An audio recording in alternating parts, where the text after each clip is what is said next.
صاحبزادہ صاحب یہ جو خط لکھا جانا ہے یہ آپ یہاں احتجاج کر رہے تھے اتنے دنوں سے، میں آپ کو روزانہ کی بنیاد پہ سپورٹ کر رہا تھا اور یہ بھی کہتا تھا کہ عدالتوں کو اس مسئلے کو ٹیک اپ کر کے تو یہ 45 47 کا ڈسپیوٹ سیٹل کرنا چاہیے، وہ ہمارا داخلی مسئلہ تھا۔ لیکن آئی ایم ایف کو دعوت دینا، اس کو تو کم از کم میں تو سوچ بھی نہیں سکتا کہ میں یہ کہوں کہ میں سپورٹ کروں گا اس پروسیس کو، یہ منفی رویہ ہے، درست نہیں ہے۔ بسم اللہ الرحمن الرحیم۔ ندیم ملک صاحب دیکھیں، خط کے مندرجات چونکہ اس وقت ایگزیکٹلی میرے علم میں نہیں ہے، میں آج صبح الیکشن کمیشن میں تھا، اس کے بعد پارلیمنٹری پارٹی کی میٹنگ تھی اور اس کے بعد مسلسل میں آپ کو فارورڈ کر دیتا ہوں، کہتے ہیں تو خام منظر عام پہ صاحبزادہ صاحب کو پورا لیٹر فارورڈ کر دیں۔ لیکن جہاں تک مجھے آج بتلایا گیا تھا پارلیمنٹری میٹنگ کے بعد، اس میں یہ تھا کہ جیسے آئی ایم ایف نے یہ کہا تھا اس وقت جب آیا تھا اور خان صاحب نے یہ کہا تھا کہ پاکستان میں الیکشنز فری اینڈ فیئر ہوں، آپ قسط جاری کریں، ہمیں کوئی اعتراض نہیں ہے، ہم اس کو انڈورس کریں گے اس ڈیل کو، تو اس کے اندر صرف یہ ایک نقطہ ہے جو میرے نالج میں لایا گیا تھا، وہ یہ تھا، وہ اعتراض اٹھایا گیا کہ پاکستان کے اندر انتخابات فری اینڈ فیئر نہیں ہوئے۔ تو اس کے اوپر تو کوئی دو رائے نہیں ہے ندیم ملک صاحب کہ پاکستان کے اندر انتخابات تو سر یہ اس کا آئی ایم ایف سے کیا تعلق ہے؟ آپ مجھے پروگرام سے بول رہے ہیں، نہیں ہوئے تو کیا پاکستانی قوم کو آپ بتا رہے ہیں، میرے پروگرام سے آپ لائیو جا رہے ہیں، سنی اتحاد کے آپ سربراہ ہیں، اس سے زیادہ اچھا فورم کون سا ہے؟ دوسرا فورم جہاں سے انصاف ملنا ہے وہ عدالت ہے، اس نے آپ کو دینا ہے۔ آئی ایم ایف درمیان میں کہاں سے فیکٹر ان آپ کر رہے ہیں؟ میں اس کو درست نہیں سمجھتا، یہ منفی ٹیکٹکس ہے۔ ماضی میں بھی ہم نے اس کی سزا پائی تھی، اب دوبارہ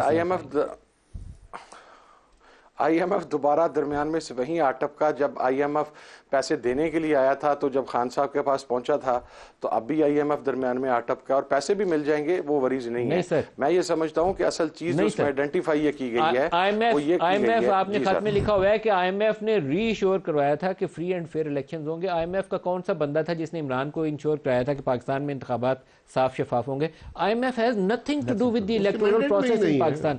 It's not their mandate, it's not their domain, they have nothing to do with it۔ وہ پولیٹیکل پارٹی کا رسپانس لیتے ہیں جب پروگرام فائنلائز کرتے ہیں، ماضی میں بھی لیتے تھے، آپ پہلی جماعت نہیں تھے پی ٹی آئی، پہلے بھی لیتے تھے وہ تو، لیکن آپ تو دعوت دے رہے ہیں کہ آئیے اور 30% جو ووٹس ہیں ہلکے ہیں قومی اور صوبائی کے، ان کو آپ کھولیے، اس کو آڈٹ کروائیے اور فافن اور پتن کو یہ ذمہ داری دیجیے۔ یہ آپ کیا کر رہے ہیں سر؟ میں تو آپ کی اس اپروچ سے ملک صاحب کرتے ہوئے ملک صاحب مجھے بڑی معذرت سے انٹرپشن پہ، لیکن آئی ایم ایف کو خط لکھنے کی بات جس دن خان صاحب کی طرف سے ہوئی اس دن کیا بیان تھا؟ آج تو اس پہ عمل ہوا ہے نا، آج اس کو سافٹ کیا گیا ہے، کیونکہ اس لیے کہ میڈیا نے بھی باتیں کی، اوپننگ پیرے میں سافٹ کیا، لیکن نیچے جا کے باتیں پھر کہنی ہیں۔ لیکن ذرا غور کیجئے، جس دن یہ بیان دیا گیا کہ ہم آئی ایم ایف کو خط لکھیں گے، اس کو ذرا اس کے ساتھ میں لا لیجئے اور پڑھ لیجئے کیا۔ صاحبزادہ صاحب آپ کو اس پہ آئی تھنک عمران کو جا کے اس سے ڈسکس کرنا چاہیے۔ صاحبزادہ صاحب آپ تو ایک جماعت کے سربراہ ہیں، آپ کے والد صاحب کے ساتھ ہم تھے، ہمیں بالکل آپ سے توقع نہیں ہے، یقین کیجئے میں کبھی تلخ باتیں نہیں کرتا، میں آج نہ بے بس ہو گیا ہوں کہ یار اس حد تک جانا ہے۔ ہم تو قتل ہوئے دنیا میں جا کے یہ نہیں کہا یار کہ آ کے مداخلت کرو۔ جی صاحبزادہ صاحب۔ قاہرہ صاحب آپ ہمارے بزرگ ہیں، قمر زمان قاہرہ صاحب میرے والد کے بھی آپ ساتھی رہے اور میرے دل میں آپ کے لیے بہت احترام ہے۔ میں پہلے عرض کر چکا آنیسٹلی، چونکہ آپ کو میرے مزاج کا بھی پتہ ہے، میں اگر کسی بات کو نہ میرے علم میں ہو تو میں اسے ڈیفینڈ نہیں کرتا۔ میں نے خط کے مندرجات پڑھے ہی نہیں ہیں۔